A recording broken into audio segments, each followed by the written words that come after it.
Hello, everybody. Welcome back for another episode of TFT Study Hall with your hosts. My name is Frodan. And I'm Dishsoap.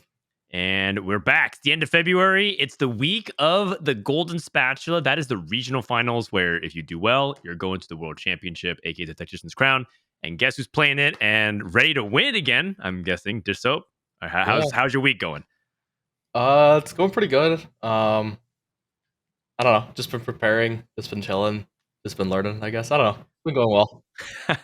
Everyone always says that regionals week is the most fun week of the set because it's like for a competitive player because you're like dialed in. It feels like everyone's trying really hard. It's like the environment changes. A lot of times people are just kind of disconnected, playing solo queue whenever they want, trying to sit for snapshots whenever they want. But now like everyone hunkers down and you can really feel the intensity ramp up.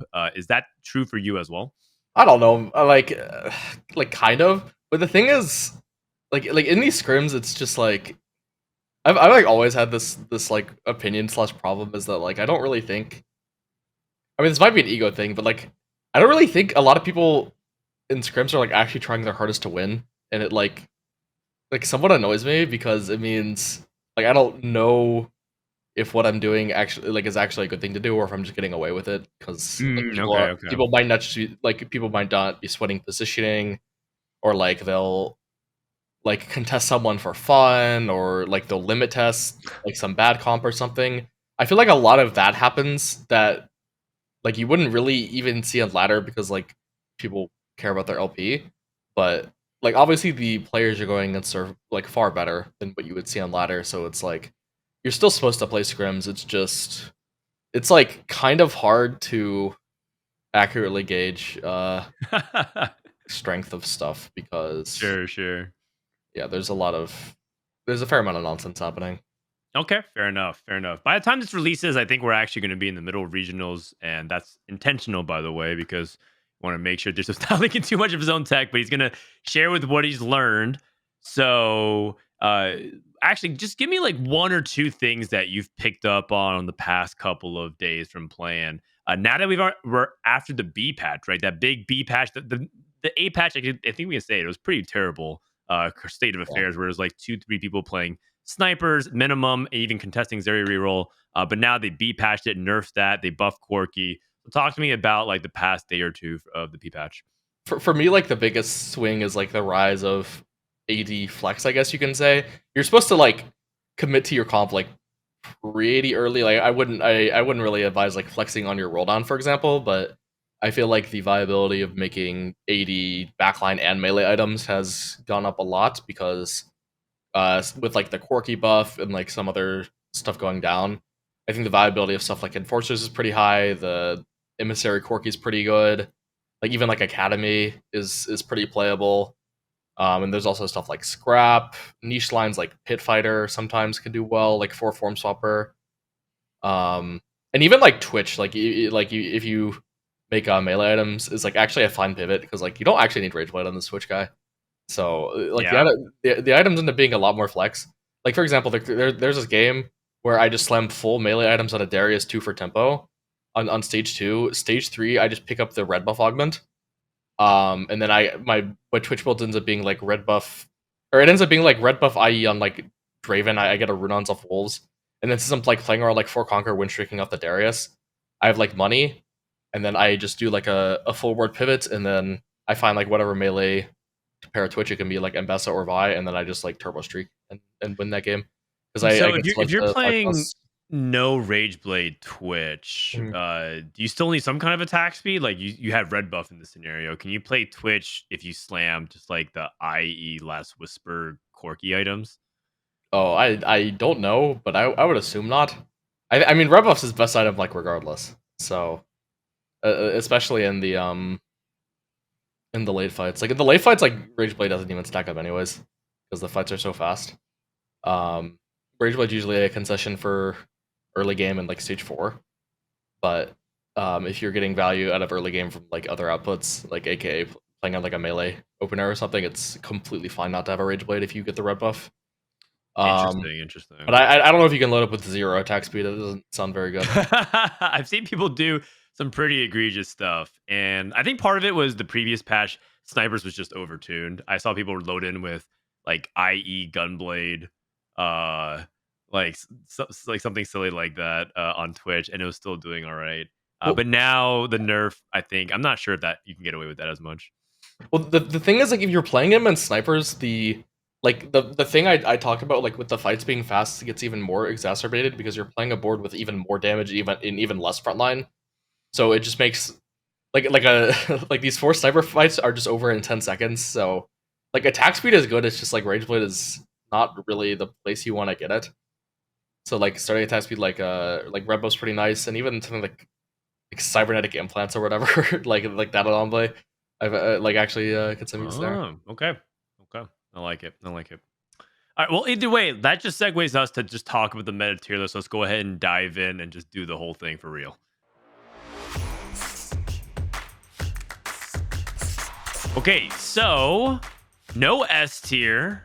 And I think some people are starting to actually believe us now because even the data sites are saying no S tier. I'm just putting it out there. We've been saying no S tier for a couple Yeah, patches now, and now the data is finally reflecting about that, which I think is a we're really getting we're getting cloud dot, but like it's all good. Like we were just always correct.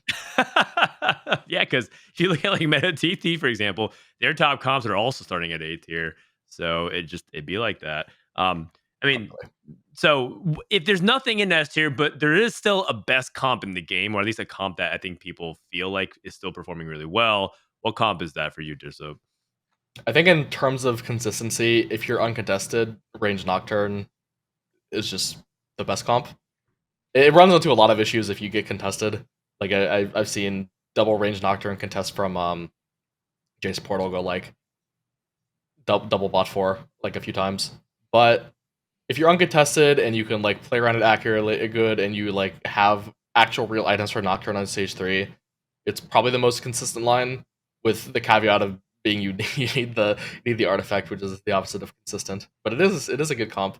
Normal quick strikers is fine. It's just really expensive because like without the stability of range nocturne, you're going to be a lot weaker in stage 3, or yeah, stage 3 and stage 4, and you're going to need to hit stuff like that TF3 and maybe even like lowers 3 for like extra frontline to sustain you. So you're going to need like a lot more econ to play that variation, and it's just going to not cap as high. But I think range nocturne's really good. It's been good this whole set, and it's gotten some like small nerfs, but honestly, like compared to like other meta threats, it's kind of gotten away with not that much of a nerf. It's pretty unhealthy design that Yeah. it's like so dependent on the artifacts, specifically the range ones. We've seen artifact dependent comps still be playable even without it, but it feels like Nocturne is a completely different unit entirely when he has the artifact. I've seen people also talk about Akali, and I think some people are confused about the Akali nerf because they peg her as like the weakest quick striker. Actually, like a lot of people, at least prior to the patch, would put her as the last quick striker to get items over Nocturne, Twisted Fate, and Oh. Mbessa. But a lot of people were surprised by that. So, do you think this nerf was justified? I don't know if the nerf was justified, but like this Akali unit, like versus Nocturne, when Nocturne does not have range, Akali clears Nocturne. It's not even close. And then you also get to like, since you're always basically going to be carrying TF, you get to like build shred for both of them, and like the problem with like carrying TF and an 81 is like one of them's not going to have shred usually unless you just have magic and armor shred, which is kind of hard to do. But like if you're playing Akali TF duo, you can just build a spark on your Loris or something, or on your Akali, and you get shred for both of your carries. And then also just Akali, like melee Akali is just better than melee Nocturne. I don't really think she was deserving of the nerf. If I were to touch anything in the quick checker comp, it would obviously be the ranged Nocturne interaction, but I think they're past doing that. But I would also, there's this anomaly called Share Your Energy. Um, Haha, it, man. And yeah. yeah, it like makes it so that like you put it on a unit, and then that unit spreads its stats to all adjacent units in a circle. And that anomaly on specifically like Rel, because she has really high base stats from Conqueror and Sentinel, and you can like reroll her for like HP. It just ends up giving a bunch of stats to the quick strikers. And the thing is, it gives every single stat but attack speed, but then quick strikers gain attack speed. So it's just like you're just getting every single stat you could possibly want all multiplied. and it just gets crazy because they're melee units as well, so they get a lot of value out of the HP and the armor. And then like they shield themselves. It just gets stupid. I think that anomaly is just completely busted in the line, and it like makes that comp win out from like terrible spots. But yeah, if I were to touch one thing about that comp, I would probably just change the anomaly because that anomaly is just broken in a lot of scenarios. But it's definitely best utilized by quick That was strikers. gonna be my follow-up question. I've heard people talk about that they just think that in general that anomaly is Oh yeah, for sure, overperforming across the board. 100%. Any comp that isn't like how do I put like any comp that plays like a melee unit or any comp that like doesn't really mind like clumping at all is just going to gain massive benefit. And even if the comp like does mind being clumped, as long as like the units don't get one shot, like say you're playing like Sentinels, so like your Heimer is a little bit more tanky, like it's actually fine in like Academy, for example, even though it doesn't really make any sense. Like it's just gonna be good. Any comp that plays melee is gonna be super flexible with positioning, so it's like pretty much an insta pick with like Enforcer or like these emissary 80 lines. You can give it to Garen and then like give HP and the stat buff to like double melee carry. Any Sentinel comp wants it because you're the Sentinels all have like high. I mean, Rel specifically has high base AD. That's a big reason why. I want to show you how I saw someone positioning today with Share Your Energy. I have it shared on my screen. They literally had bulky buddies. They picked Share Your Energy. They completely sack it except for one units. They put Irelia in the top front line, and then they put Heimerdinger. And this is how they positioned, and they got like a second or like a third. They basically just like hard pivoted off of bulky buddies, and they played like this, and then they were almost winning out the entire game. It was crazy. Was it just like a Heimer one no items or something? Yeah, Like, I won no items. okay, It was because okay. they were playing. I managed anything around Jace and Yeah. Ezreal, but I just thought that was extremely funny to watch, and it was very successful. Yeah. And they almost won the game. So like the way I described it to my chat, because I always bitch about this being broken and they don't understand why, is that it's basically LDP for like 6 units, kind of. LDP gives more stats, but the fact that you're giving it to 6 units instead of 2 is kind of a big deal. And also LDP doesn't give health, so it doesn't really even give more stats.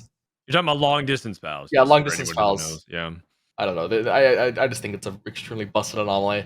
Agreed. I do think they can nerf that. There's probably like a handful of anomalies that also that look good in the stats, but maybe doesn't actually perform really well. Oh But no, I think I'm pretty sure Share Energy is busted and has good stats. no. I think it hasn't gotten nerfed because it's just not picked that much. Oh, interesting. You think its popularity is too low? Yeah, I mean they've said that they like nerfed infectious because of like its pick rate, for example. That is true. That is And true. then even when they buff share energy, I think Mortog said that it had a good average, but no one was picking it. Like it used to be some different number, and from what it is now. It was 12. It was like, wasn't it? Yeah, And then they buffed it to 15. yeah, I believe so. And I believe he said like he said it was good, and no one was picking it, and I think no one's picking it still, so that's why I haven't nerfed it, even though it's probably You got to be picking it, you guys. yeah. Especially on units that have a bunch of stats basically for free, like Rel. I put it on like Set in Rebels or something like that. Or you Yeah. can put it on Alawi apparently, and it's like totally fine. So, Yeah, it's good on yeah, it's good on like the Garen comps because like even though like when you're playing Garen, you probably want to frontline it so you don't get full value. Um, you can still give it to like the 2 units you put like next to it, and you can give it to 2 units in the bottom. So you're still giving it to like 4, which is yep. good enough. All right, all right. Other comps that we have high up here still. Let's talk about Twitch, the snipers variation, the experiment variation. There's bruisers, Twitch. There's also like Twitch Flex. Is there a variation that you feel most excited to play out of all these? Okay, to me, I think Twitch is the weakest when it's like the Twitch comp is the weakest when it's reliant on Twitch, which sounds kind of stupid. But what I mean by that is like I believe he finds the most success when he's playing off of like a very good duo carry or like multiple threats. AKA, I think he's really good when you have a full build buy. Um, like I think you can like kind of flex between like an enforcer roll down and Twitch if you have the items for Twitch, for example. Um, like a full build Vi kind of helps like with both your weaknesses with frontline and damage. so it makes it like really really nice. This is the I've had a lot. experiment version, right? You're talking about? Oh, I mean, just like like you can play Vi 2 on like any Twitch board basically. Okay. Even the Uh, bruisers, you'd like play it in bruiser variation too. oh no, not really. But I mean like when I have Vi 2, I'm probably not going to be playing 5 Experiment, for example. Like I'll probably just play like the Bronze for Life version without Bronze for Life. But then when you do have Bronze for Life, you just win. Haha, yeah, it's very good for Twitch in particular. Interestingly enough, I remember looking at the stats on the first day. It might be changed now because again, low sample size at the time of this recording. But I remember looking at the experiment emblem, and it still said that like the difference between 3 and 5 experiment is very small, and to the point where you can just kind of flex between 3 or 5 depending on whatever is better. I guess it obviously depends if you hit stuff like Warwick, maybe, but it's interesting. It just feels like you don't have to stay with 5, and that gives you a lot of room to play duo carries, trio carries. You have the items for as long as your front line is good enough. Yeah, but the problem with like playing Twitch as a comp that doesn't rely on Twitch means that you have to have like a lot of items and a lot of money. So it kind of limits the spots that I'm personally willing to play Twitch from. For example, I think the Bruiser board is like an example of a comp that like is dependent on Twitch 100%. It's very cheap. Um, but for me, it's like if that board doesn't have Caitlyn, it's just trash. So like it feels just like gambling a lot of the time because like unless you're like really really rich, your 6 Bruiser Twitch board isn't gonna really be beating one unless you hit it like super ahead of tempo and go 9, guarantee the Caitlyn and stuff.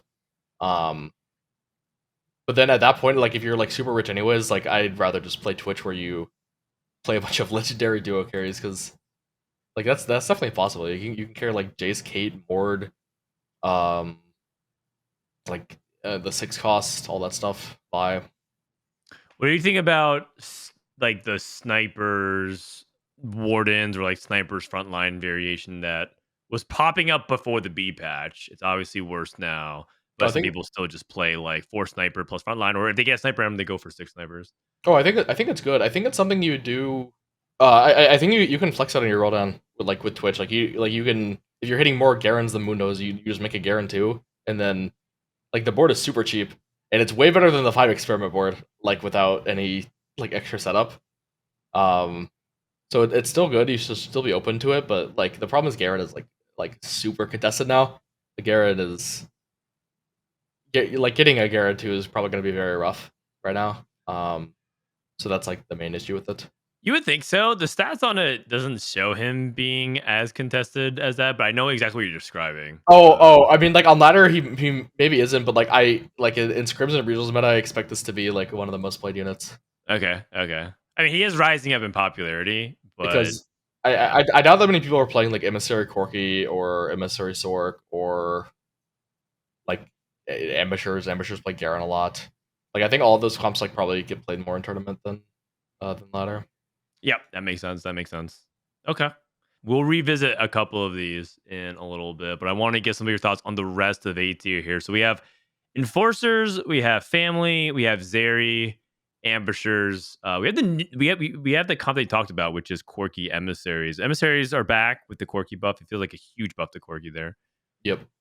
I'll quickly go through enforcers. It's basically the same as it used to be. Although, I mean, they did buff 8 enforcer a bit. I don't really know if that changes the dynamic because before the patch, with the 8 enforcer nerf, like I kind of just stopped going for enforcer spat. If I naturaled it, like you can just play 6 plus a bunch of good trade bots like Elise and Sentinel and Pitfighter. That all fits. I assume that's probably still the case, unless like unless you just hit the Caitlyn really early, you have the Enforcer emblem, and then like all of your 8 Enforcers are upgraded, and you can just like not play the 8 trade bots and econ up. Like that's probably the only time I would be interested in like 8 Enforcer, or if I'm like level 10 or something. I think you just play 6. And then Okay. and then the Interesting. fact that you like want to just play 6 makes emblem like taking emblem, especially from augment, I think is just kind of low value. If you get emblem from another means, it's like you definitely want to use it, but I think taking it as an augment is kind of low value. It feels similar to some of these other traits where it feels like it's not worth the augment value, but what you could use it for is to spike your board a lot earlier. So if you take an emblem to hit 6 enforcer very quickly on stage 3, and you have obviously like step 2 and the upgrades for it, I think that's where it's value. Same thing with like sorcerer, right? Sorcerer emblem was like The value of it a lot of times was being able to play six sorcerer immediately on stage 3-2, for example, and spike. But other than that, it feels like you don't really want to actually spend entire augment, especially if it's like gold and prismatic. Like that's Yeah. there's some really big power disparities between that. Especially also because they nerfed it a while ago to not even give a unit on gold tier. You just get like an enforcer emblem, like no upgrades. What about sorcerers? Sorcerer got buffed right back. Are sorcerers back in the meta? 100%. Um, feels like it didn't really lose a beat. I mean, it's like a little bit weaker because like Swain 2 is worse and like Swain 2 backline's worse and LeBlanc is worse, but Zoe will still do the exact same amount of damage as it did previously after the Sork trait revert. Um, didn't change any of the frontline. Oh, it's good. It's good. Scenario, and this is actually going to be a preview of what we're going to be doing for our next segment, Factor Frost. So, like, what's the play? Items on 3 items on LeBlanc 1 or 3 items on Zoe 2? Oh, Zoe too. Okay. 100%. If you have items that slant, like, even if you have like a Rage Blade, which slants better for LeBlanc than Zoe, you're still going to go for Zoe 200% there? Yeah, Zoe 2 is better. I think Zoe 2 was already better. Like, even. Oh, interesting. Because I remember last patch, people were actually going the other way. They were saying, like, oh, LeBlanc is so busted, you just put items onto LeBlanc, assuming your front line is stall long enough for LeBlanc not to get Well, picked off. the thing about that is that there was this like dynamic where like you wanted to play like in the emissary version specifically, you wanted to play Swain for like Form Swap or Conqueror, and then you wanted to play LeBlanc for Black Rose, and then Zoe didn't give any traits. So like if you played LeBlanc over Zoe, like LeBlanc went over Zoe 2, you were like spawning a Scion. So it was like LeBlanc plus Scion versus Zoe 2. Like and then that's where like the question mark started. But I think people actually, I don't know if it was correct, but like it like Loki looked correct. I saw people playing Zoe 2 over Swain in that scenario, keeping LeBlanc. Like actually looked fine to me. In this patch, that people were playing Zoe 2 over Swain? No, in like the cup patch. Oh, previously. Okay. Yeah, yeah. And the in Are the we emissary version specifically, like they would just lose Form Swapper for Zoe. are you playing emissary sorcerers at all still? Or would you prefer to just play the 6 sorcerer and then just flex whatever you hit frontline? I mean, you can play both, or I mean, like you should be open to both at any time. But the thing is, like if you don't have like the emissary version can kind of survive on Garen 1, kind of, but the like if you're not playing the emissary version, you kind of need like Alawi 2 or Elise 2 to have a frontline. I mean, like Swain 2 is okay, but he's not gonna. He falls off real quick. He falls off real Yeah. quick. I mean, I played a game recently where I think I streaked from, I don't know, like 3-1 to like 5-5, from just like super aggro rolling for. I mean, I natural like a lot of the sorks early, but then I like super aggro rolled on like 4-1 and like 4-3 for all the upgrades, and it was just enough. Like I had like, I don't know, like I was like Nami 2 Swain 2 backline with Alawi 2 frontline. That was just fine. Got it. All right, let's talk really briefly about some of these other rerolls. I know you've been hot and cold on family. Where are you landing on family right now? I'm probably way colder than most, but I do recognize its strengths, as in like if you have a good condition for it and you hit units ahead of tempo, it's kind of hard to bot like 3, which is very, very valuable. But I do think it's like extremely hard to win. There are a lot of conditions that make the comp a lot better. Say Family Emblem is like really, really good. I don't really know if it's that good on 2-1, but if you get it as like off of Carousel as your 3-2 or 4-2 augment, it gives the comp a lot of strength. And there's like gold augments specifically, like no scout, no pivot, and like superstars too, that just give your team a ton of damage. And that's kind of really where I'm willing to play the comp, and also with some artifacts, as always. Okay. I'm a big believer in the Chem Baron Smeech as well. I think I saw a game where Ego Illusions went down to like literally 1 HP. And he got his 300 cash out at like 4-3. It was like as late as possible.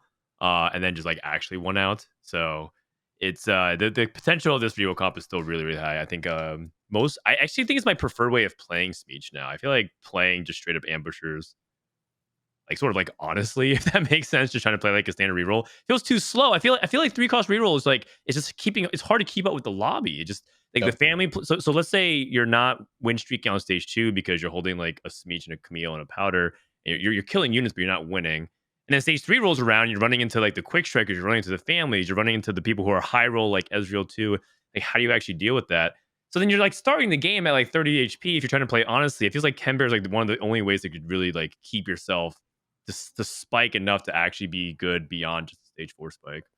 Yeah, after the Kim Baron buffs, it became quite easy to get big cash outs if you like can be disciplined and like maintain a loss streak later into the game. I will say with this line, I think it's really good if you can like hit Smeech 3 on 2 lives. I think Smeech 3 on 1 life gets a little sketch because this unit does have like has a surprising amount of counterplay that you can just get live scammed, and I don't think it's like win that often unless you're like just super stat checking everyone with like augments and artifacts and nonsense. Okay. Um, Yeah, that's for, true. for example, like if you play like a board with a lot of backline burst DPS and then you just 2-item your tank, Speech can't really beat that because it'll just get stuck on the tank and then burst it down. That's a very common counterplay. Okay. Makes sense. But even so, like even something as simple as like Sentinel Tristana, unless you're just like hard outvaluing their board, it's kind of a sus matchup just because of how good Trista is at killing melees and how tanky that team is. Yeah, that's another reroll that's pretty popular. And I think that the ceiling of Tristana is still pretty high. Obviously, it's an infinite scaling unit. And it has some good matchups, like you said, like the rerolls, the melee rerolls, which can be really, really good. Yeah, but like on 2 lives playing Amateur Smeech, I'm like super confident that I'm gonna get at least a top 3. Yeah, like as soon as I hit Smeech 3. And with the cash outs, that's actually pretty easy. All right, let's go through the B tier here and talk about this. Is where I think a lot of the 4 cost comps that people are going to be playing if they have the right conditions for it. And I think all these comps have a lot of potential to be strong. Looking at Rebels, in fact, Title recommended Rebels. He actually thinks it's one of the comps that he prefers to default to. Dominators, Visionaries, Academy, Scrap being getting a big shot in the arm thanks to the buff to the Corki. And even Chem Baron making its way into this tier list. So talk to me about some of your favorite comps here in B tier. Well, notoriously, I don't really know if it's my favorite, but it was the comp I played the most at the last tournament that I won. It was Rebels. Apparently, that was my most played comp. Wow, it's a world champion difference on both ends, title and Dishsoap. Yeah, I mean the thing for me with Rebels, it's like 100% like something you should only really consider playing if you have like upgraded Rebel units early. I don't really think it makes any sense to go like pivot into it at all. Because I think the upgrades matter a lot, and if you're trying to pivot into it, like you're probably not only willing to play Rebels, like you're probably like flexing between Rebels and some other garbage, and then like you just run into like so many bench space issues, and then you like sell off like the pairs of the Rebels that you're holding, like you sell off like your set pair to like hold like something else for a different combo, and then you're just going eighth. But if you're confident in that you're going to be able to play Rebels, you just hold all of the Rebel 2 stars.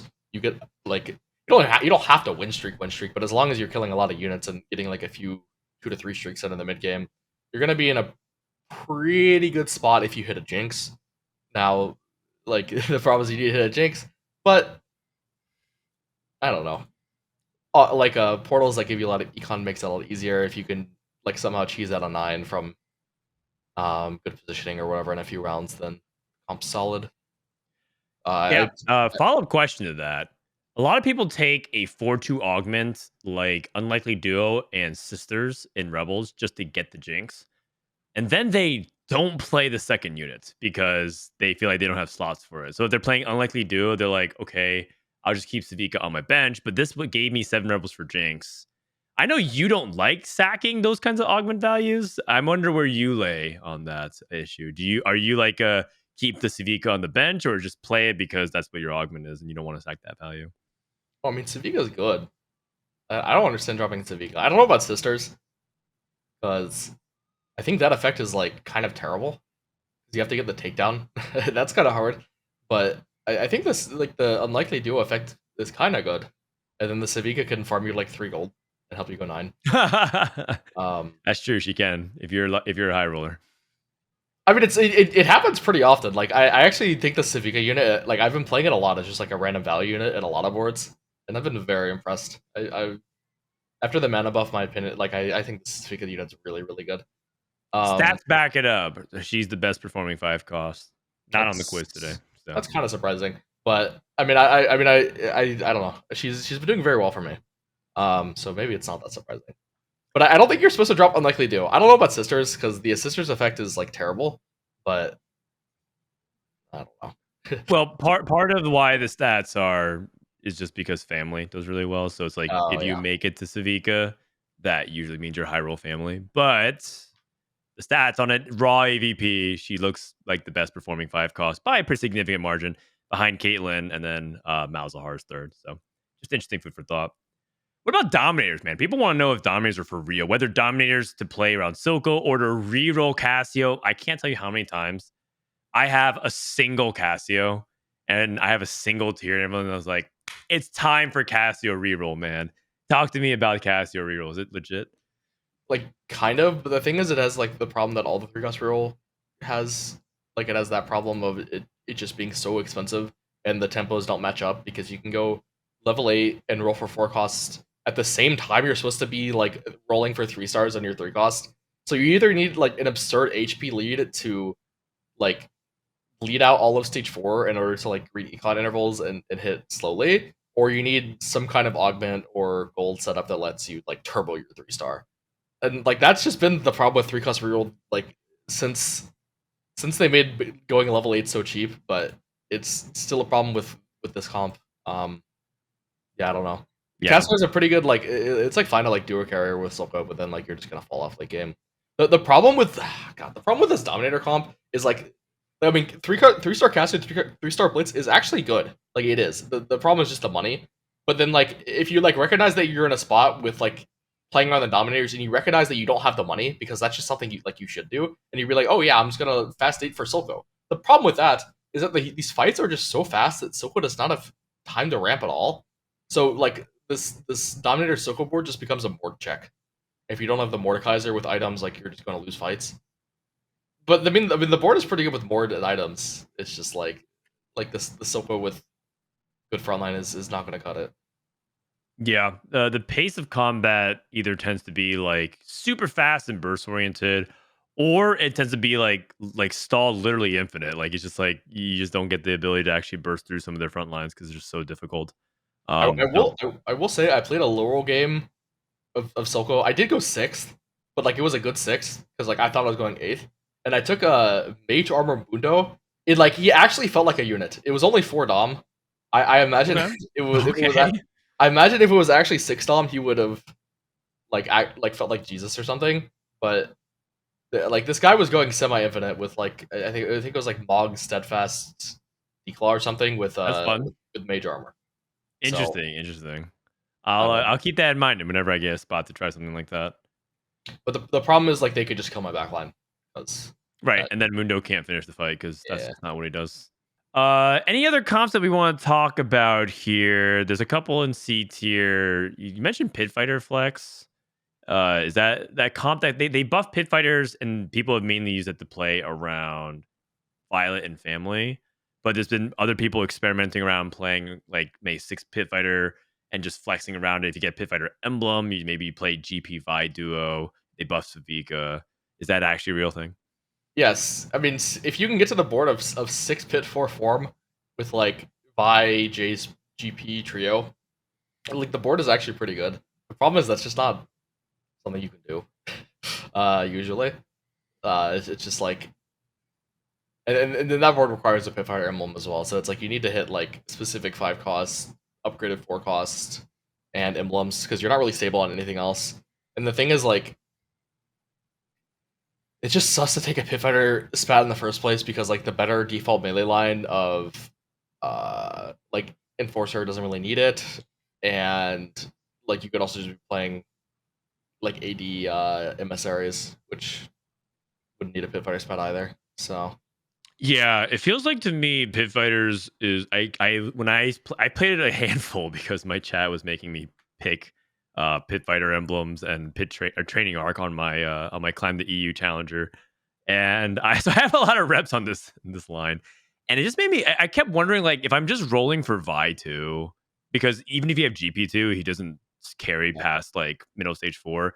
I'm like, why am I not just playing enforcers in some ways? Because it feels like if it's a Vi 2 comp, enforcers give you more flexibility and it also gives you a higher top end. Also, by the way, as a PSA, I'm not sure if this is still the case on this patch, but I know this was the case on the A patch. But apparently, 4 Form Swapper Jace randomly loses his damage amp as a backline unit. So just keep that in mind. It might actually, it happened a couple times in some people's fights. And so, Has that happened on NA or like NA or EU? Because I saw reports of that from Tanner from China server, and he also like reported something similar happening with Twitch. But like I don't know if that was like weird. a Chinese server specific thing or if that was also happening on other regions. That's what I've been told. And then I remember I put in a Jace in my fight, and he was like Jace 2 and everything like that. And I remember because I was playing 4 Form Swapper 4 Emissaries. And I'm like, they buffed this, feel should be pretty good. And then it's just like really disappointing. And then someone said there's a chance that your Jace was losing a lot of damage jam because the items were like perfect. It was like Shojin, IE, Deathblade, and it was just like I had good combat augments and everything like that. I couldn't believe it. I couldn't believe I wasn't killing anything. So that's what someone said. Like it might have happened to you and you just didn't know. So it's just one of those things to just pay attention to. Yeah, maybe.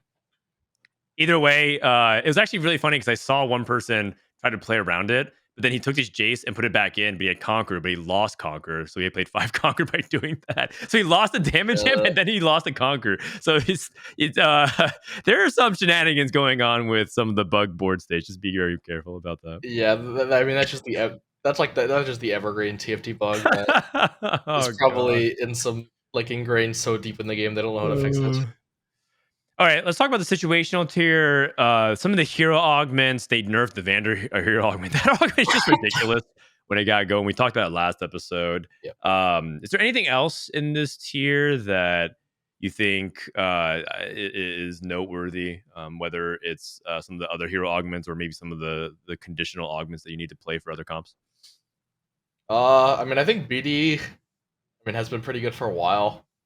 Thing is like I mean, like, yeah, I got like another carry option with the quirky buff. I think it's probably pretty good at like working that line now. The problem is like this comp just like it just gets outscaled so, or the off week it just gets outscaled so much in the late game. Like Unless you hit the 5 cost 2 stars, but I mean, even then you have to have like items for them, and the items they want are not the items you're building usually.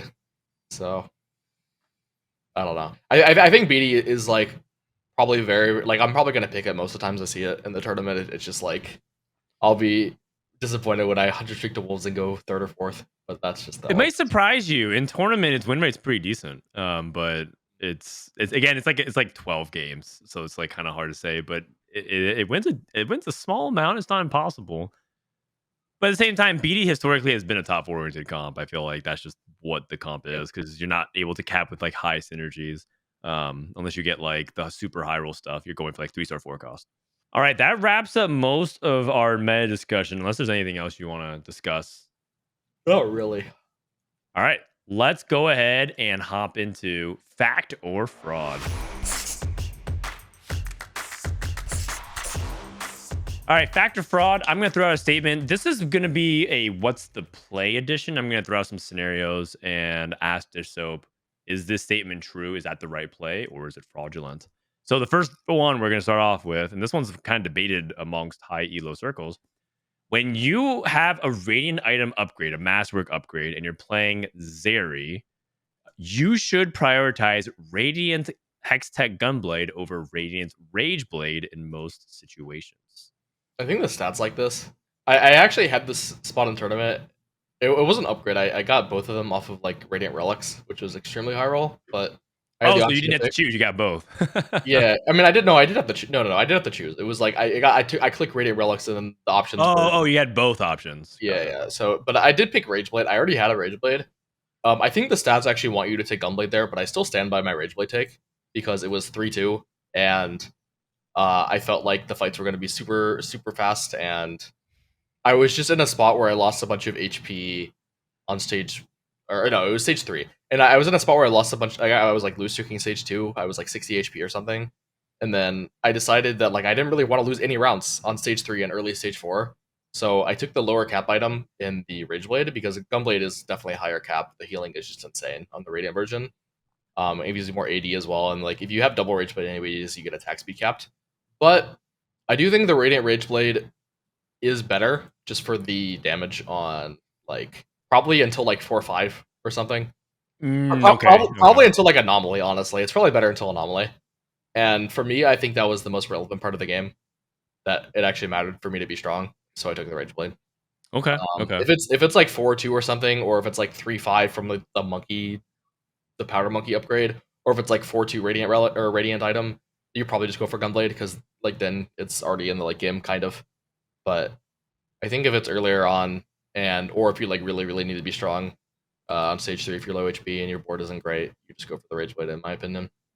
Yep, that makes sense. I think it's like it's the case because of the way scaling like works both in the items as well as the way combat works. As you guys know, Rage Blade is something that is good early and just generally like the pace of combat is way different. And also Gunblade scales the better your comp gets. So I think it has a little bit of like the end game stats bias type stuff. It's not evaluating its win rate. Like I think kind of going just basically to echo what you're saying, I think the win rates on stage 3 will look different on the win rates of stage 4, which is a bit different for stage 5. So something to think about. Yeah, like the round win rate specifically, which is Yeah, something you yeah, can't exactly. which is something you cannot look at you can't look up on data sites, but it's like something that's relevant in game scenarios. But just you have to use your brain for that one, unfortunately. Interesting. Love that answer. That was a good one. All right, second one. This one's also very much debated a lot by chat, especially when you get the opportunity to. You should mainly play 6 sniper only on 9 and not level 8 because your front line will be too weak on level 8. Is that fact or fraud? I think this is probably true a lot of the time, especially in the Watcher version because you can't fit uh, 4 Watcher 6 sniper on 8. That just doesn't work. And if you're playing that version, I think the 4 Watcher is like essential for your front line to live at all. And then even though like 6 sniper has like a lot of base amp now, so it's like you're not losing that much value. You still get a decent amount of damage amp from just having the hexes close, and then also just like it's not even just the hex value. Like just having frontline to have frontline's pretty good at the end of the day.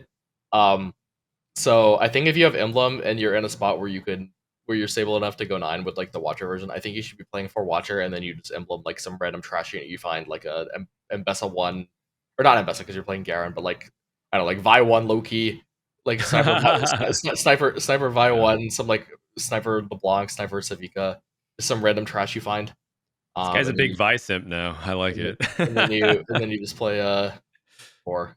I think that makes sense. What if you've taken some augments like I'm the carry now or Void Spawn or Void Swarm? Like, can you do that on 8 then? Like, because you have other ways to compensate for it? Maybe I would do it with Golemify or Dumbify. I'm done for 6 sniper with that. I like that one. Yeah. But Dumbify. I don't think I'm the carry now, and Void is enough frontline for to do that. Okay. To just play 6 sniper like that. Good to know. Good to know. And I think that's just good because a lot of people feel like, man, 6 sniper is just broken. Just look at this. Just look at how much damage it is. I mean, But it you is got to very, have very good strong. front line because it ultimately still scales off of that. The thing is like it's not that hard to go 9. If you're stable on 1 stars, it's actually extremely easy to go 9. The problem is like usually you're not stable on 1 stars, so you have to like roll, and then rolling makes it hard to go 9. Yeah. But if Yeah. you just like if you're stable on Twitch 1, Garen 1, which low-key can be if you're like willing to lose a few rounds and you have like an HP buffer, like you can just go 9 for the 6 sniper pretty fast. All right. I like it. Okay, statement number 3. Speaking of Garen, this one's also discussed. Cloning facility on Garen is bait because you will lose your tank's positional value. Cloning facility is on C4, you get a copy of the unit that you put on the hex, but it's like inconveniently positioned. A lot of people debate should you be putting really high values like it's like, oh my god, I get 2 Garens that gets a buff. It also messes up the Garen because if you get Garen value on the C4 hex, you have to put something on C3 and C5, which also is like really weird for your backline. So a lot of weird dynamics there. Dishsoap, factor fraud, Garen on C4 is bait for a cloning facility. Oh, I mean, it sounds awful. Okay, it's not that bad to put a tank on cloning facility X because you can just put like the main tank in the front, and then that can hold the aggro for the other one to walk up most of the time. Like, Right. it's actually fine to do something like Alawi, for example, on cloning facility. I think that's a good play. But Garen in particular is sus because the thing is, like you mentioned, you have to put to get value to the Garen buff, you have to put it on C3 and C4, and then your clone Garen, like if you're getting value, you're also like putting on A3, A5 or A3, yeah, A3, A5. So then you just have like 6 units like right here, and then what is your Garen in the cloning facility? He's just gonna walk up like in some random ass hex. Like he's gonna like with the way the unit pathing works, he's just gonna like abandon one of the sides of your team. And like that's the reason why it's bad, because like the Garen will just. I mean, it depends on where their frontline is, but it's just either gonna walk to like super far left or super far right, and then that's just like a really really bad place for your main tank to be.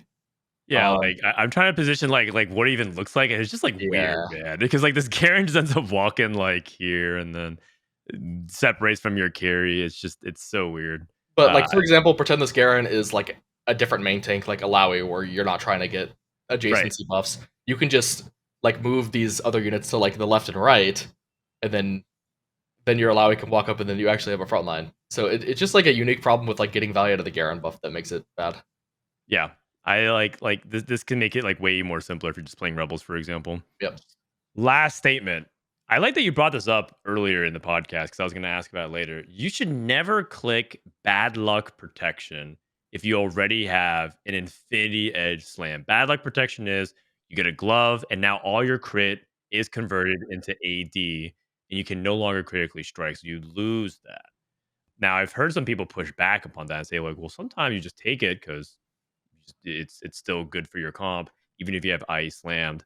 So, what say you, Dishsoap? Fact or fraud? This is definitely fraud, but the thing is, like, this is a very misunderstood augment. It's not an augment that is meant to buff like your main carry. It's an augment that gets the most value when it's buffing your team. Um, I think it's a very, very good augment if you're playing multiple AD carries because odds are they're not all going to be able to crit. I mean, obviously you don't take this on like ambushers. I think it's like kind of troll on ambushers. But Yeah. for example, like some I don't know, like Urgot for example, and like in the Urgot patch, you were playing like for artillerists, like this augment was just like kind of insane value because like you would just be AD buffing 4 AD carries. It's also really good and like emissary Corki. I think this is probably one of the best augments for that comp. Yep. Um, Family, I think people say yeah, that yeah, really it's, good oh about. yeah, it's really really good in family. Like anything that plays multiple AD carries, it's just incredible. It gets even better if you're playing around like if you're playing around glove items that like don't pair with an IE or like that you're not pairing with an IE, for example. Like it's really good with like QSS on front lines, like QSS Hodge front lines. It gets really good. Backlines with like LW collector. Like even if you have an IE, it's not that bad because like if you're playing LW collector IE Corki and emissary Corki, and then you're just 80 buffing Mbessa and like maybe Vi GP, some other 5 costs, like the 80 gets kind of crazy just the value you're getting to your team. But for example, if you're playing something like Bruiser Twitch and you have IE Bruiser Twitch, like this augment sucks. Not because of the IE thing, it's just because you're not getting the team value. Like it's an augment that really really Oh, you wants. say that, but then we take the heavy smash augment and we just have 80 everywhere, man. I mean, low key. Our Wait, boosters does that just wait? start doing 200 Okay, AD. I might. Doesn't that augment scale off of HP, not Oh, AD? it does. I'm just saying, like, we'll just have a ton of AD just to Oh, smack for everything fun. down. I see. No, but like this is like a multi AD carry augment, not a Yeah, like yeah, one you're yeah. gonna have a bunch of Not a AD. single hyper carry. Good to know. Good to know. All right. Good discussions all around. Let's see if Dish Soap can follow through with our pop quiz. Well, All right, pop quiz. I'm going to ask you 5 questions, Dish Soap. You're the most prepped, I think, to answer these. All set. I maybe. think this is your best form so far. I believe in you. You ready? No, sure. All right. All right. We'll start off with an easy one, at least a simple one. What is the best performing trait unlock augment currently? Like this is the stuff where it gives Oh, like on 4-2 or on 3-2, it gives you a unit special synergy related to arcane. What is the best performing one right now? oh shit. This one. Okay, like it should be an easy answer, but I'm pretty sure the powder circle one's doing well right now. But like it should be like an easy like martial law or the other one. I mean, it's probably martial law still, man. Okay, but like, are people taking it and like playing it best on like weird comps like Twitch or like not Twitch? I mean, it's pretty good on Twitch. Like, are people playing this like in like Zeri? No, but you would be losing your Garen. Like, no one that shit. I mean, it should be martial law, but like, I'm pretty sure the powder one's actually doing well right now, and then also reunion's really good. But this was not that easy. I'll say It's a simple question. okay, So. okay. I'll say martial law, but like, I feel like knowing the answer to this doesn't matter because all three of them are good from their spots. All right. So lock it in, martial law. Yeah. Martial law is incorrect. It is menaces. You were right on the nose. But the thing is, the part of the reason why is they actually nerfed martial law, the augment itself. Yeah. So it's definitely a little bit worse, but menaces is in the threes right now, while everything else is like low four. So it's noticeably a lot better. Why I do you think. think it is? Because you said that it should be, or rather, it probably is the best one. What tipped you away on that? Oh, why Menaces is good? Yeah. Oh, Well, like why it would be the best. I just knew it was doing well. Like I knew it had a good average, but I didn't know like I didn't compare it versus the other trait Oh, ones. got it. You just remember looking at it and just looking at its good average. Got it. Yeah, I don't know. Like it's good if you have like I don't even know why it's good. It just makes powder do a decent amount of damage, and it gives you access to like 4 Dominator in the mid game, which is actually really strong with how the fight scale. So I guess I'm answering my own question. Like it gives you a free mid game, and then it gives you Yep. like a head He start on also the buffed solos. powder as well, so she does a Oh, lot more damage. I see. Yeah, Yeah. that probably matters a lot actually with Dominator. Okay, honestly, that shit might be broken. Yeah, so what I see people do is they actually give obviously Silco items, but then they scrap the tier, put her in the front line, and she bursts, and they actually just like blows. Especially if people are playing the fraudulent like 1-star Sentinel front line or something like that, instantly dies, and then they just get wiped. So Yeah, man. Actually, I forgot they. This powder change was so for fun, man. Like I saw Mortog like questioning people, like there's people questioning the powder buff, and I saw Mortog questioning them. Like, does he not know this unit is just good as fuck? Like, powder? yeah. But okay, like the thing is, like obviously, like rerolling for powder 3 as your primary carry without anything else has like never been really that good, and I think that's what these changes are supposed to be. But this unit, like with no items or with like a scrap item has always just been crazy. Like this unit in the scrap comp does 2 to 3k regularly, and it's like impactful damage as well because it's like you're trying to burst their front line anyways. Yeah, and I actually I don't know if you've tried this before, but I've done Greater Moonlight in an Ambusher Yeah, comp and play 3-item powder and it's powder Smeech duo, and that actually cooks. It does some pretty real damage as well. So powder is like kind of underrated, I think, across the board. low key, I think the gold one is better. The gold moonlight. The This gold. yeah. There's a gold moonlight that makes it a Oh, 3 gold star instead moonlight. of a Sorry, 4 I think you star. meant great. Yeah. I don't know if this is a good take because like you could probably math this out, and I'm sure the 4 star is always more damage. But the thing is, the gold moonlight gives like 45, 80, and AP or something crazy. So unless you're Okay. like if you're greater moonlighting like somewhat of a frontline unit, it's definitely better. And like I guess powder is somewhat that, but you can like Sakura as a 3 star maybe. I don't know. But 45, 80 and 80 and AD and AP is a lot. It is. That's like Rebels buff, actually, straight up. Yeah. Like, for example, like I think like I mean you can't like choose between them because one's a gold and one's a prismatic, but I think compared to other gold augments, I think the gold moonlight is usually better comparatively if you're trying to get a backline unit with it. And I feel the same with Zyra as well. I think the gold moonlight is like quite a bit better than the 4 star. Interesting. Okay, good to know. I actually see some people bot forwarding more often with the Greater Moonlight, so I think that corroborates the scrims. At least I've been watching. All right, good first one. Okay, second question. This actually is interesting. I promise I didn't write this as the episode started, but you did talk about it. So this one's also a simple question. What is Violet's currently best performing artifact? And I will add that I filtered out 5 family Okay. because the answer changes when you have 5 family. I don't know this. Wait, what? You were talking about how you would pick family if you have artifacts for Violet, and I was Oh, like, I mean, okay. I know like which ones are pretty good. It's just like I don't know which one is like. I mean, historically it's been Trenchcoat, but that augment has been put down. Okay, honestly, like it's probably Cutlass just because that augment always has stupid stats. Even though I don't actually think it's Cutlass. Like I don't think Cutlass is the best one, but I think like on ladder where you're getting the averages from, people don't position around it, and like the couple free rounds you get off of that just make the average better. So I'm just gonna say Cutlass because the augment, like the artifact, always has broken stats, but it's like for example, like I think Prowlers is probably better. I think Mins is probably better. Like Mins is low key kind of good on this Violet unit, and I think like Trenchcoat is probably better as well than Cutlass. But I think the stats will say it's Cutlass. Lock it in. I That is will lock it in. correct. Dishsoap. It is Spectral Cutlass. It is noticeably better, negative zero point 0.9 compared to negative zero point 0.5 for the others. Like these people that are I guess I don't blame them. It's like the end of the set. It's like it's like a reroll patch. It's like why are you scouting? But like, it's actually like kind of easy to counter this. I mean, you're supposed to build Edge Knight when you have the thing, and it helps with it a little bit. But I don't think it's like the best artifact. Okay, fair enough. I will say that if you just look at Violet as base, the best performing artifact is Fish Bones. But that's because I believe Five Family gives you the artifact cash out and it gives you Fish Bones. So you have to just be mindful about that. I remember some people were like, "Oh, is Fish Bones Violet insane?" I saw it in the data. No, it's just a bait because of the trait. It's like not that bad though. But the problem is, it's just like your board just falls over so fast because like Violet's like low key part of your front line. I've seen it pop up with Anchor issues. Fishbones, double revote. I can see that. Like it kind of goes hard. Yeah, sure, that makes sense. The thing is, I'm pretty sure Fishbone's a really good Draven item, so like it's probably just better distribution that way. I've seen that as well. That'll be interesting to see if we whip that out during regionals. Okay, question number 3.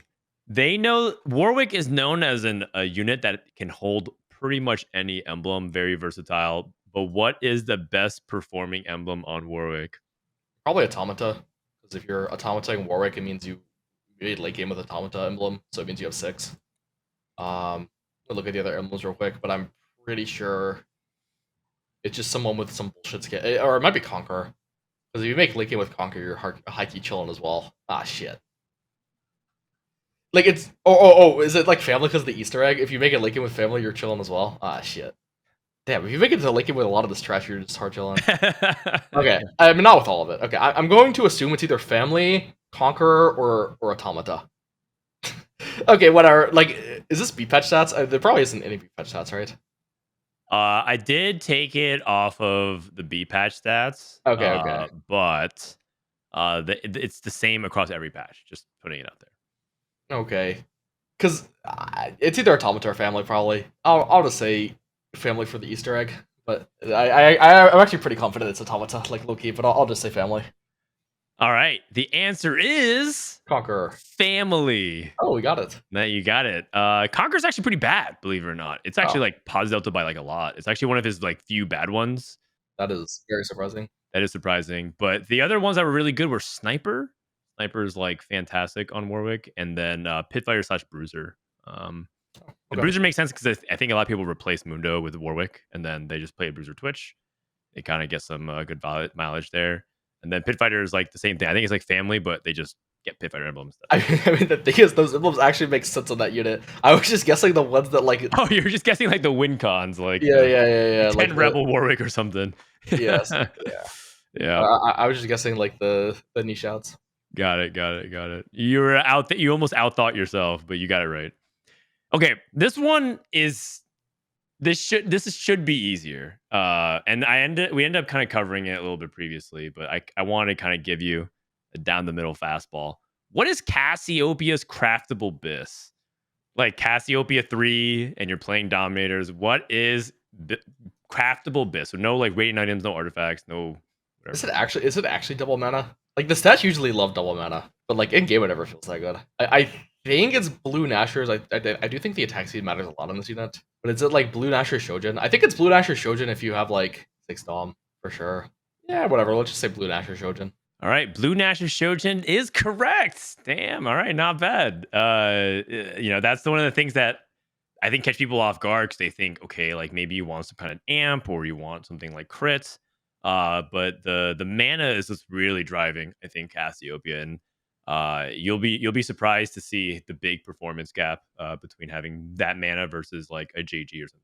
Yeah, I mean, you get damage from Dominator, so you just want to cast. I will say though, if you have something like Killstreak, for example, I don't think you're supposed to go double mana. I think you just go blue buff and then a damage item. I've seen Killstreak blue buff Cassio go kind of crazy, and I don't think you need a Shojin for that. Yeah, I also believe that if you go double mana build with kill streak, there's a chance that it like messes with Yeah, her mana triggers. Because I had that. I had double mana and I had kill streak, and then when she gets a kill, it was like she yeah, had which full just mana, but she pauses. wasn't casting. Yeah. So you have to be very careful with that. I noticed that on PB, I think, and it's still in the game. Oh, But geez. Wait, that yeah. was on PV. Like you're talking about the beginning of the set. Yeah, I went double mana kill streak cast a few no, on Oh. PB, like yeah. All right. All right. Okay. You know what? Just hope you've been pretty good so far. This one is probably my favorite question of the batch that we have. All right. The three tacticians item, the tactician crown, the tactician cape, and the tactician shield all have the same stats for the most part, except one of these items has a significantly lower win rate than the others. It's the max cap one. Which one is it? It's just the max. Okay, You- can I look at which one is the max cap one? no. I can't. Okay, I mean that's the answer though. I don't think the max cap one is the normal fawn. I don't even know what these are. I'm gonna be honest. Can you give me the name of all three of them so I can The so I can just tactician's crown, the cape, and the shield.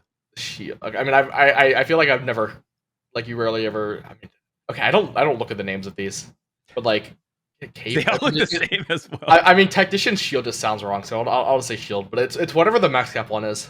You're saying shield? Okay. Yes, Lock it in. and a rog, but whatever. Lock it No, in. you're correct. It's tactician shield. That is the max cap one at 12% win rate compared to everything else at 16. I mean, yeah, the amount of times like that augment shows up is probably like overwhelmingly from max cap, so that's just gonna drive most of the stats. Yep, that's right. Fun. That's a fun question. You figured it out very quickly. You didn't even skip a beat on that. But I thought that was a fun thing when I was going through the stats. All right.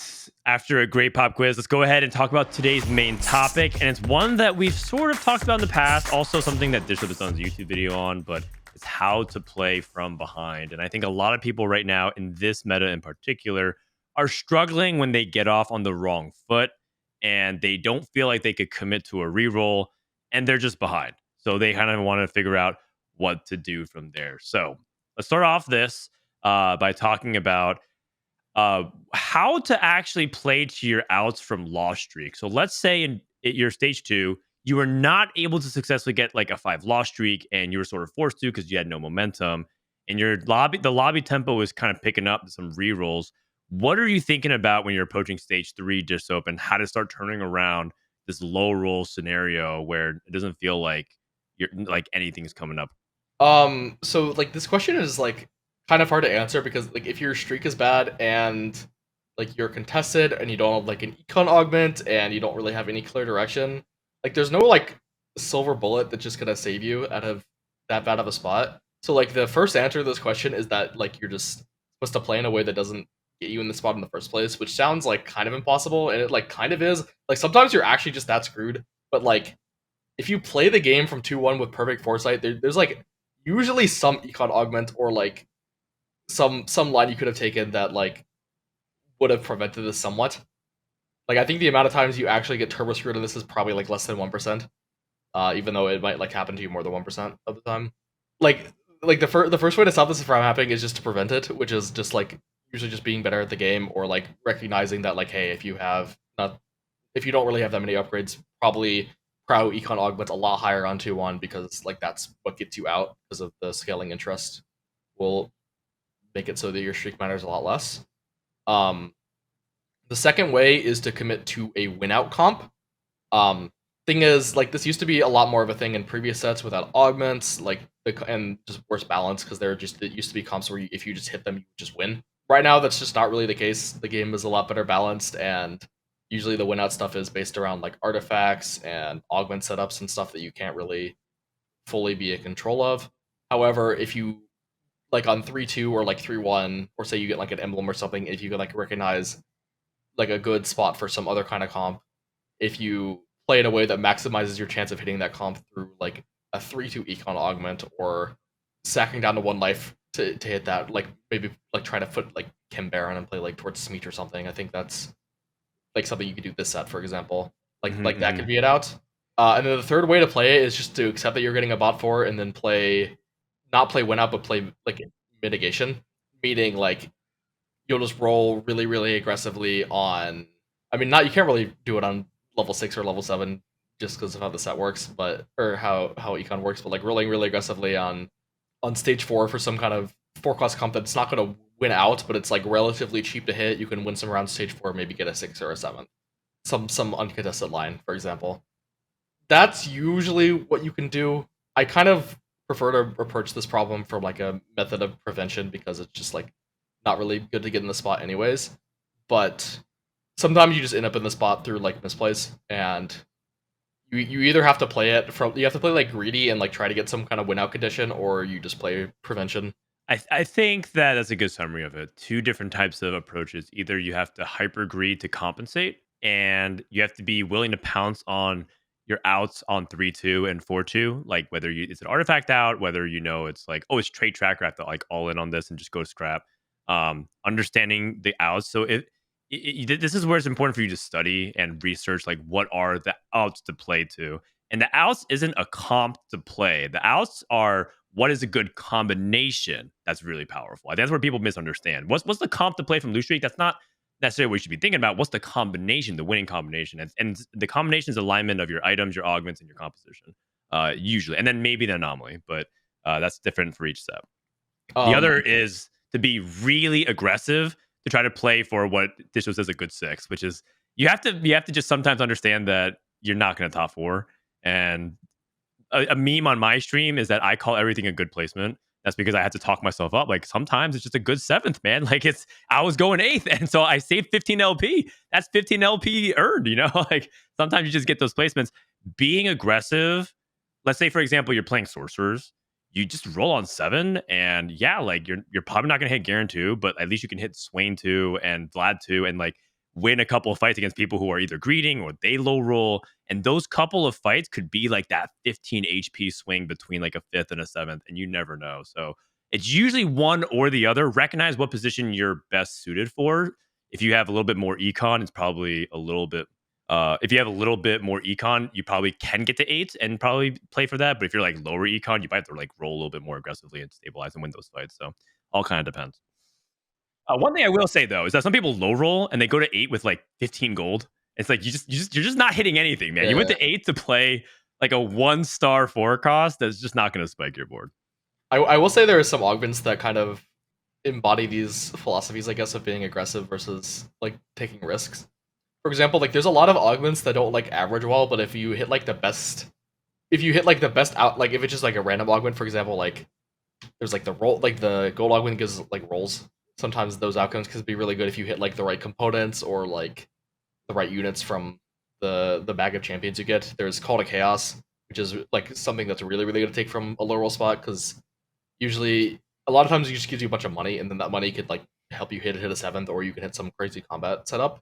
And then there's also augments that just give you a burst of gold immediately, and those augments can be really really good at like prevention, like playing for placement. Like there's Reinforcement is the biggest one for like on 4-2 for gold. Like that's like a really really good low roll one, because it lets you, usually you take it to secure your frontline or your melee carry, because those are the most important things to upgrade most of the time. And then you take it for like your frontline or your melee carry, and then you're probably immediately stable on stage 4, and that's usually good enough for at least a 7th. So that's like a big one. There's also stuff on like 3-2, like there's like rolling for days, something I kind of consider with that. If you're really in a sus spot, you can just recombobb. But you laugh, but I won a scrim. I took it on 4-2 playing Twitch, and I reforged my Twitch 2 into a Caitlyn 2, and that was pretty good. Not bad. You're very talented. I like that. I like that. You talked about like early game, and I know this topic has come up a couple times as well on our podcast, where you say that people overvalue 5 loss streaking. So when should you commit to the 5 loss if you're like low rolling? Because a lot of people overly default to it, but then some people hear your advice and be like, "Well, I should try to fight for like the last 2 wins." When should you commit to the 5 loss? Well, you should commit to the 5 loss when your board is trash. But sometimes your board isn't trash. Like or like you should commit to the 5 loss if your board is trash and you have no future. But sometimes your board is trash immediately, but you have a future. Like for example, future, you mean like pairs, yeah, or pairs? Okay. or like being like 1-2 costs off of filling like 2 traits or some garbage, and like you're like really really close to spiking, and then as soon as you hit that one unit or something, you just immediately go in, or it's like could be an item off of carousel. For example, I played this. I played like a game of Morgana reroll where I opened the game with Morgana 2, Raw 1, Singe 1. I can play that as my board. My items are like Tier Rod Chain. But like, why would I do that? I can just lose the first 3, sack for this blue buff. Once I get the blue buff, I'm actually strong. I've already fought the 3 strongest players in the lobby on the first 3 rounds. The rest of the lobby is not that strong. I can beat them with my blue buff Morgana. Instead of playing for this like 5 loss, which doesn't matter that much because it actually doesn't matter unless you like it's not that much gold unless you keep losing into stage 3, and I don't really want to lose into stage 3 playing my 1-cost reroll comp. I know that I can actually win the next 2 because I've already fought the strongest. You just slam the blue buff and then you win the next 2. It's pretty good. But that like I mean doing that actually requires like recognition that you can beat players. It might be worth to like commit to a 5 loss with a shit board, like if you haven't fought all the strongest guys yet as well, because then like you probably can't win any rounds. But I think if there's a possibility that you can get a 2 streak together, I think it's usually correct to pivot out. Like I like that example only comes up on like 2-5 or like after the carousel, for example. But like I see a lot of people like commit to loss streak on 2-2 or 2-3 after they lose the first or second round, and I don't think that. Yeah, they just like sell everything. Yeah. Crazy. Yeah, like you can actually get bailed out and hit some stuff on like 2-3 or off of carousel, and then immediately be strong enough to win rounds. I will say this kind of ties back in as well to one of the conversations we had a couple episodes ago, a few episodes ago now, which is to play around the encounter as well. And so you have to understand what the situation is, because some portals are actually fine to lose a little bit more HP, maybe like Mel's Blessing, because everyone's going to stabilize and anchor around there. But something that's going to be a little bit more sus is maybe Wind Up Monkey, where you can take -10, and all of a sudden you're in a much must hit situation. The pressure is much higher, so just be much more cognizant as well of like what the encounter in portal is. All right, Dishsoap, I feel like I'm going 8th. What are some things that I need to do to avoid going 8th? Is going 8th 100% the player's fault in the first place? Do you think like all 8th are preventable? Kind of. Like, yeah, at the human level, I think it is. I think, but at the theoretical AI level, it's not. Yeah, I mean, at the theoretical AI level, like everyone else is as good as you. Oh, okay, you're set. Yeah. So then, like, I mean, someone has to go 8th. But I think at the human level, I don't think I've ever fought a review in 8th that was like truly my fault. Like, it might have been an 8th like really early on, after I made like some crucial decision. But like Loki, it's just the decision. Like that's why. But you said you never bought a review in 8th where it felt like it was your fault. Oh no! I probably said that wrong. I've never VOD reviewed an 8th that like I felt like wasn't preventable. Oh, that you had agency over it. Understood. Or it was like most of my 8th is just like me playing risky, like, and then I either go 8th or I go like 3rd or something. Like that's most of my 8ths because like I like to play for actual strong boards. But if you play for like in most of the games, if you just play for HP prevention earlier, like it would have not been an 8th. But I did like it's the whole prevention versus win out thing. Yep. And sometimes the win out just doesn't happen, and I think that's like the vast majority of my actual 8ths. But like those are easily preventable. But it's like playing in a way. If you play in a way that like avoids those 8ths, I think there's a chance your average goes down, even though like you do take 8ths sometimes. Like for example, I think Sojin tournament like almost never plays like that. Yeah, but his win rate's also is always super low. Yeah, his top 4 rate's pretty high, but his win rate's pretty low. Definitely. I have a couple of follow up questions. Is it ever worth targeting players lower than you to try to save placements? Let's say you're in that like bot 4 scenario. Is it worth griefing them on carousel? Yeah, 100%. If like this is a lot more relevant, like if it's like the losers at the bottom in their own group, and then like there's like a huge HP gap versus everyone else, then it makes sense. If like everyone is like close to equal, it makes a lot less sense because like the gap between is a little less. So like you might be even meant to grief like someone like above you, but like they're like they're just quickly going down. Mm-hmm. But like if you're all in like your own little island of HP, it can be very effective. Low roll island, I like it. To grief the other low rollers and then take your not humble 6th. Does that apply also to positioning? There's been times where I try to say, okay, I'm gonna lose. Like these guys, even if I try to position for them to win, they're just outplacing me anyways. I'm just gonna position for this guy and try to send him 8th. I think that's a little more dependent. I think you should always position for matchups you can win. Well, that like, sorry, a better way of putting that is I think it's always correct to position against people you have a chance against. If you have no chance against someone, you should not position for them, even if like you save HP. Usually, it's not worth as much as just like being the difference between winning the round or not. The thing is, like, if you can beat all 3 players in your pool, and like one of them is like in the Lucic Island with you, I don't think you're like not supposed to position for the other 2 guys. I think you're supposed to try to find a way to position for all of them. That makes sense. Yeah. That makes sense. That makes sense. Okay, so we've talked about the playing aggressively or playing greedy. We talked about understanding your outs. We talked about the dynamics of loose streak and maybe target briefing. How do I learn these outs? I think that's where, like, how do you learn these outs in general, Dishsoap? Are you looking at stats? Are you talking to players? Because a lot of people, they just don't even know how to begin looking for them. So the final thing that I want to talk about, at least the final topic that I have here, is where do you start looking to learn some of these things that might help us get the bailouts and understand what actually spikes our comps? Because a lot of people think this is the bailout, right? Like they'll see something crazy, like that's it. Like maybe this Caitlyn on carousel is it, but it's not. How do you actually decipher all that? I wish I like could concisely say how, but like in reality, it's probably just like a disturbing amount of playing and watching the game, like and remembering how I stuff worked see. out. I mean, I've preached this a lot that like if you see something in your game happen unexpectedly, like that's always something to take a note of.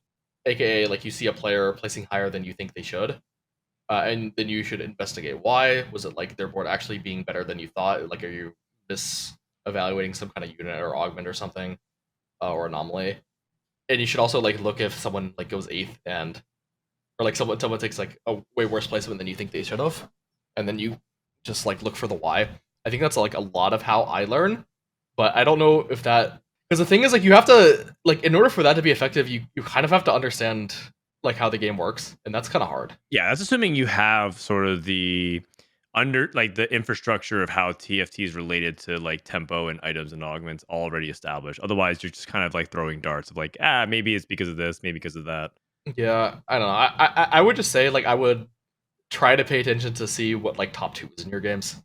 If you can kind of understand why they did, it might help you because like then you could see that like Oh God. they hit martial law playing Caitlyn or playing enforcer. Maybe that's like some crazy setup it is. But, Yeah. like I don't know. You're suggesting people to stay in their games after they die. Oh, Or you maybe just look at your match history. But that yeah, is who actually one knows? thing Yeah. that I think is important. Find a way to record your games. Find a way to look back and reflect. There's a lot of tools out there. In fact, one thing that could also help you is just even looking at your own data. Like tactics.tools offers you a profile. I mean, I can actually just pull up as an example here.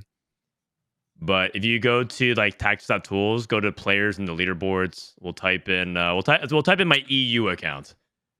My EU account. You can actually learn a lot about like your own self based off of like learning about like what units are working versus what units aren't working. It turns out I suck with Matt. Wow, every time I play Matt on my board, it is going awfully.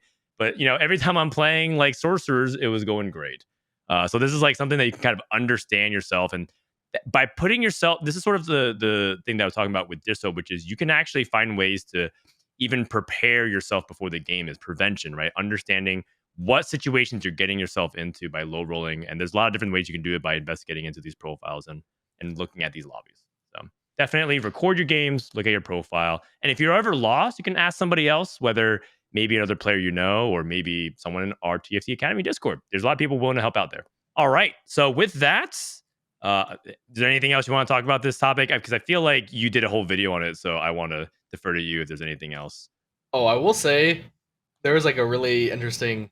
It wasn't. I guess it's kind of interesting, but there was like a graph Mortog posted where it showed like how at every single rank, like there was a very very clear increase of the amount of gold every subsequent rank got. Basically, like Challenger always has more gold than GM, and GM always has more gold than Master, and then that goes on. Like that was just a very consistent thing.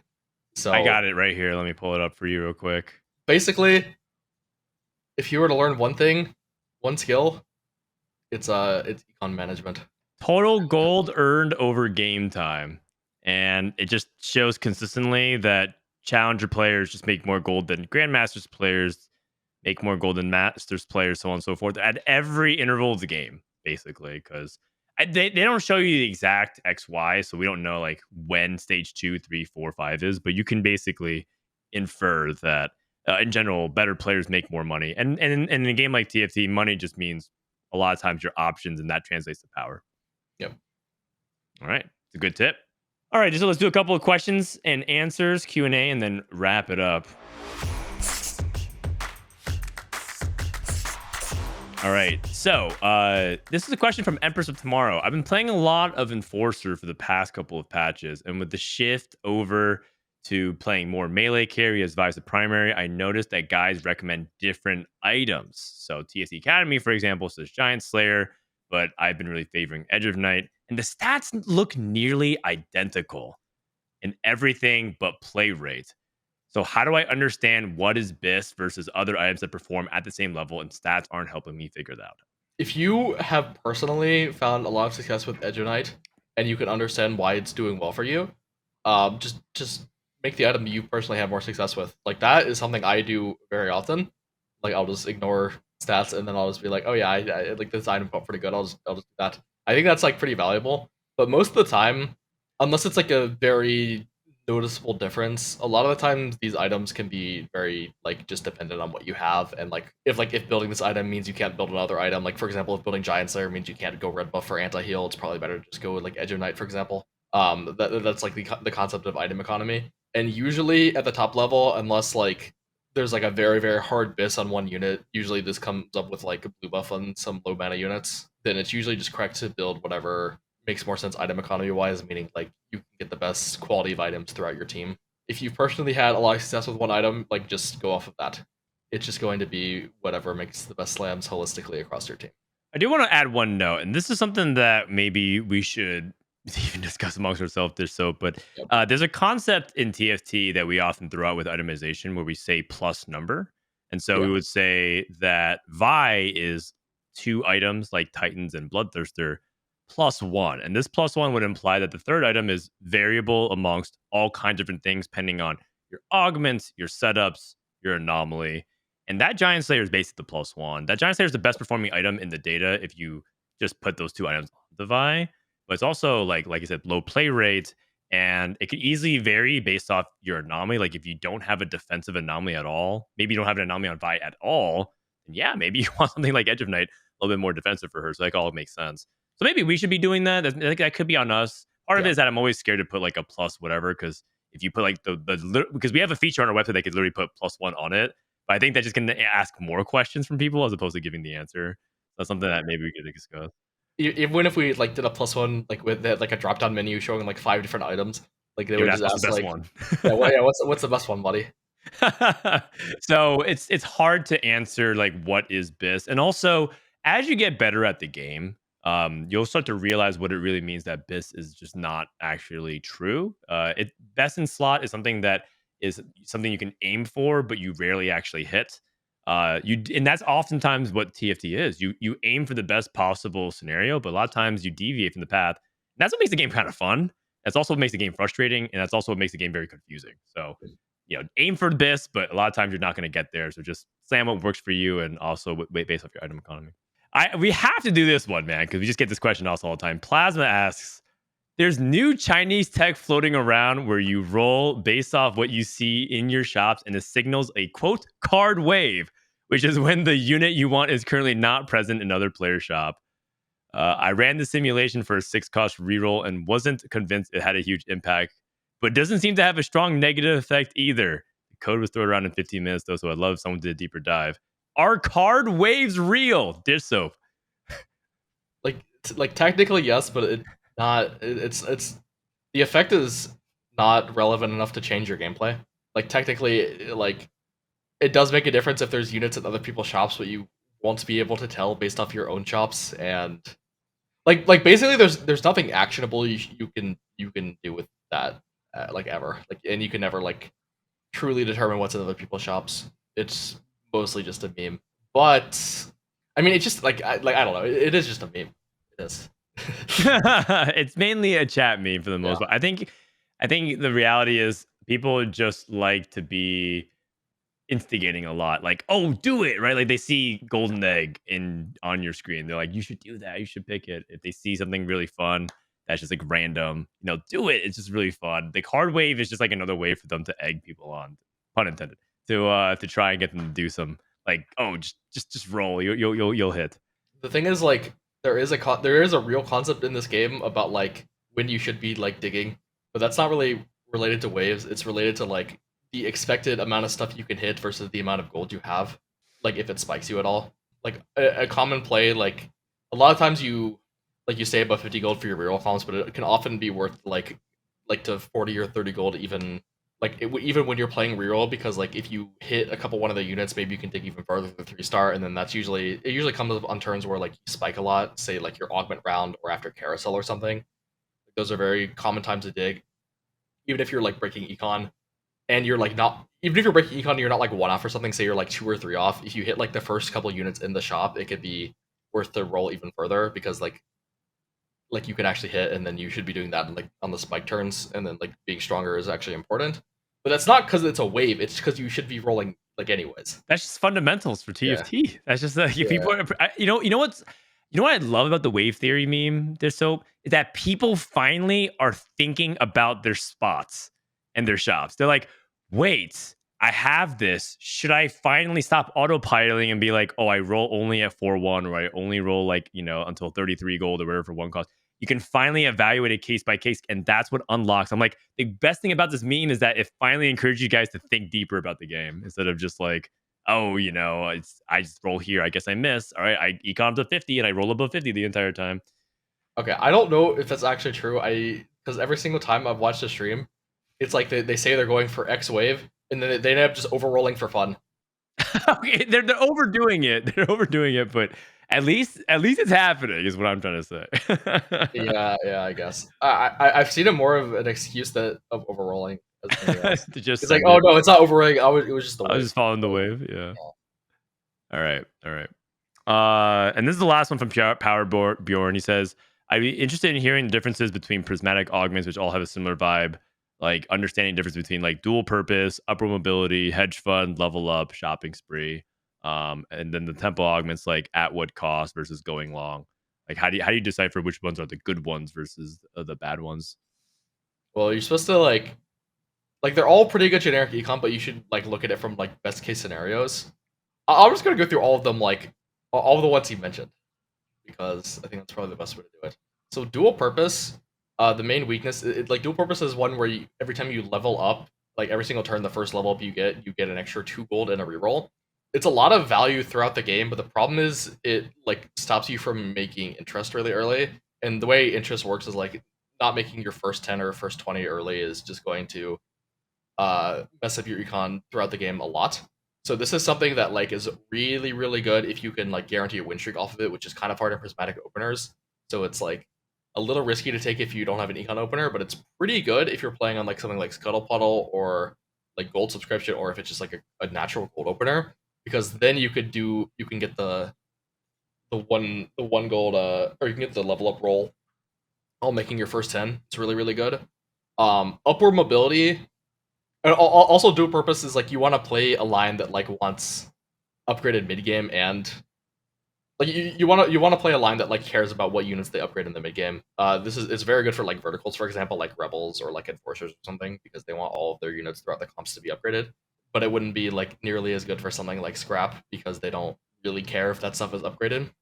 Upward mobility is good for 4-cost comps that want to go deep, but they also want. It's good for 4-cost comps that want to go deep on level 8, but also have a spike on level 9. This is actually most 4-cost comps in the game, so it's like I take this and I like just try to play a 4-cost comp with it, because most 4-cost comps rely on like 5-cost as well. If it's like truly relying on 4-cost only, it's probably not that good. But this is really good for something like you could level up to 8 on 4-1, use like most of your free rolls, get like your upgraded 4-cost frontline, and then like go 9 on like 5-1 or 4-5 or something, and then get the 5-cost that way. It's pretty good for that. Hedge fund, I don't think is very good. I don't think I've taken it a single time, but I mean, I see some other people take it. It's Okay, honestly, I don't really know when like hedge fund is good specifically, because like the thing is, I saw some I saw some pretty convincing math that it's like not as good on econ opener as you would think, because like the difference of the amount of gold you're getting actually wasn't that good. But like Loki, you would think it's like best on econ opener, but I don't know. I just never take this, so I never think about it anyways. Fair enough. But that's just me. I see other people take it pretty often. Oh, my eye. It's all good though. Level up is like kind of a mix in dual purpose and upward mobility, as in like I don't think it's that good. I don't think it's that good if you don't have an econ opener, but it gets a lot better with econ opener. Same thing with kind of upward mobility, but I think level up scales better just because it like literally scales better. It gets 2 gold for level up instead of 1. But it's also it's better for going 9, but it's worse for going 8 than upward mobility, for example. And it's really gonna come and go in the meta with how strong the 5 costs are. If 5 cost centric comps, not like 5 costs plus a lot of upgraded 4 costs are good, level up is going to be strong, level up is going to be strong if multiple 5 cost boards are very good. That like kind of isn't the case right now. So this really is only good with gold opener, because like then you can kind of ensure that you hit all the 5 costs. If you don't have gold opener, you're not really going to do that, and taking this to go level 8 is just quite bad. Shopping spree is kind of upward mobility, except it doesn't have the level up component. It just gives you a lot more rolls. So this is something that is really, really good for comps that want to roll deep on 8, but also comps that want to I think it's good for comps that like want to roll throughout the game. Like I don't think you should only be taking this to roll on level 8, because honestly you have too many rerolls for that. Like every single time I've taken this and only rolled an 8, I've always just had extra rerolls, and if you can't go 9, that's just kind of sus. But if you're using them on like, for example, like 3-5 or something, rolling for a bunch of 3 costs and then going 8 later and then using a bunch of free rolls on 4 costs, it can be good. I've had success with this on Chem Baron, for example. I had 2-1-3 Chem Baron and I took this and it was just cracked. Because I could just because I just went level 7 on 3-5, rolled for a bunch of Smeeches, Rennies, and then like I had so many free rolls I could go for Silco. And then like that's pretty stable, and then I could just, I mean, it's not really stable because I think I was trying to lose still, so it didn't slam anything. But I hit a bunch of units, and then I went to the 8, and then I finished all the other units off. The problem with this augment is that just there's not many comps that operate like that have a lot of value rolling on 7 and 8. You could say like Sorks, but the thing is like if you're like it's a little sus with Sorks because you don't actually need to roll for that much unless you're going for 3 stars, and it's kind of hard to go for 3 stars. I guess it would be theoretically good if you were uncontested and go for like Swain 3, Nami 3, and then level to 8 for Garen 2, for example. But usually you're just gonna be contested, and you're gonna have a bad early game because this augment provides like almost no early game value. So you have to be willing to play a comp that can kind of win out later. So yeah, that's all the econ ones and how I think about them. For the tempo ones, at what cost is, I don't think it's a great augment, but I think it's like something you can take if your spot's kind of mid and immediately get a strong board, which can provide a lot of value, because like there's a lot of spots where it's like you can like kind of think about where you're gonna play, but like you just don't have any upgrades and you don't really want a 5 loss, so it's a little sus. So taking something like at what cost for like a free early game can be kind of nice. And it just gives you like a bunch of, it's basically just an econ augment. Like it's kind of a typical augment, as in they could win you stage 2, but it's not really gonna win you any fights like on stage 3. So you're supposed to use that early econ and wins you get on stage 2 to like probably go for like a slight roll 8 then 9 pretty early. Build a Bud, kind of trash, but honestly you would take it in the same spot as at what cost. This is mostly dependent on like the item slams you can make. If you have like items that can go on a variety of different units, it could be nice. This is usually just like offensive items. If you're flooded with defensive items, taking this is probably going to be risky, because if you roll a backliner, it's not going to be great. It's also a lot better on Vi and Jace portals because it gives you opportunities to get a 3-item carry fast, and when that 3-item carry is a free 3-star 1 cost you get for free, it's going to be very effective for your streak. Going long, it's kind of the same thing as at what cost. It's a little worse for winning on stage 2, but it's more econ as the game goes on. It's low cap, but it lets you roll for 4 cost really early and be high HP throughout the game. I think it's usually slightly better than at what cost, but it's probably lower win rate. And that's all the augments. Yeah, that's a really good breakdown, man. You went really far in depth with it. I was expecting a broad answer, but I want to let you finish. Oh, but the thing is, like the broad answer would just be worthless. Like all these augments, because the thing is, like you can say like, oh, they're econ, you can use them to help you hit your 4 cost comp, but like that's not how I think about them. Sure, Like sure. that I doesn't, appreciate that. That and was like the that whole is on thing. and that doesn't help you when you see both of them at the same time. I like it. I learned something. I hope you learned something, Pia Bjorn. Thank you for asking that question. And thank you guys for another good episode. That is the end of this study hall yap. We're going to release Dishsoap to go finish his prep for regionals. Good luck, man. And when we see it next time, hopefully 2-time regional champion going straight to worlds for the 4th time in a row, which would be a record, I think, in NA. Well, let's see. All right. Sounds good. I'm confident, but I'm not gonna. Yeah. I'm not gonna gloat before anything happens. Yes. Absolutely. Hey, keep a steady head and play your best. We'll see you on the other side. All right. A big thank you to everyone who supported. Most of these questions came from our Patreon subscribers. Thank you to people who support the channel. And if you guys are either watching on YouTube or listening on Spotify or wherever else, please give us the best possible rating, subscribe, whatever the equivalent is. Interacting with us on these platforms do help us go a long way. But that's it from us. And I think this is going to be either our second to last or the third to last episode for this set, because after this will be the Worlds patch. And then after that will be maybe a reflections episode / getting ready for set 14. I can't believe it, man. The set's already almost over. It's wild. Yep. I mean, it was a pretty good set. It was a pretty good set, I'd say. I'm excited for the next one as well. So we'll definitely keep you guys up to date. Other than that, this has been TFT Study Hall with Frodan and Dishsoap. Thanks for listening, and we'll catch you guys next time. See ya.